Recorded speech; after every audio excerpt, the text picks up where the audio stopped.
ng bayan, maasahan anumang panahon. Magandang araw po sa ating lahat. Narito na ang latest update sa magiging lagay ng ating panahon sa mga oras na ito at sa mga susunod na araw. Sa kasalukuyan ay may minomonitor tayong low pressure area at huli itong namataan sa layong 980 km silangan ng Southern Mindanao. Sa mga susunod na araw ay mababa pa rin ang tsansa nitong lumakas bilang bagyo at dalawang senaryo ang ating nakikita. Una rito ay dadaan ito sa may Northern Mindanao o di kaya naman ay sa may Visayas area. Magtutuloy-tuloy ang pagkilos nito hanggang sa may Southern Luzon.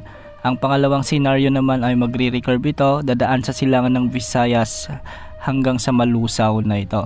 Kung sakali namang lumakas bilang bagyo, papangalanan ito ng Pag-asa bilang bagyong Mirasol. Magdadala ito ng mga pag-ulan sa mga susunod na araw, lalong-lalo na sa bahagi ng Mindanao at Visayas. Ngayong araw nga, dahil sa trough o extension ng nasabing LPA, asahan ang maulap na kalangitan na may mga kalat-kalat na pag-ulan at thunderstorms sa Eastern Samar, Southern Leyte, Dinagat Island, Surigao del Norte, Surigao del Sur, kasama na ang Davao Oriental. Posible ang banta ng mga biglang pagbaha o pagguho ng lupa kung may mga umiiral ng katamtaman at minsan ay malalakas na pag-ulan. Samantala, ang mainit na easterlies o mainit na hangin mula sa karagatang Pasipiko naman ang magdadala ng bahagyang maulap hanggang sa maulap na kalangitan na may mga isolated rain showers and thunderstorms sa Metro Manila, sa nalalabing bahagi ng Luzon at nalalabing bahagi ng Visayas. Kaya posible pa rin ang banta ng mga biglang pagbaha o pagguho ng lupa kung may mga umiiral na severe thunderstorms. Samantala sa nalalabing bahagi ng Mindanao ay may mga kalat-kalat na pag-ulan naman dito.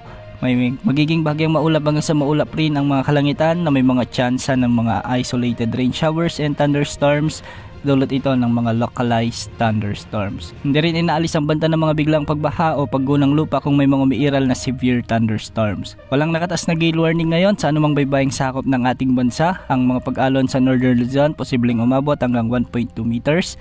Sa mga karagatang sakop ng Visayas at nalalabing bahagi ng Luzon, posible ang mga pag-alon hanggang 1.2 meters at sa Mindanao posible ang mapag-alon hanggang 1 meter. Patuloy nating antabayanan ng mga updates ukol sa potensyal na sama ng panahon sa mga susunod na araw. Yan muna ang latest sa lagi ng panahon. Ito pong weather update ng bayan, maasahan anumang panahon.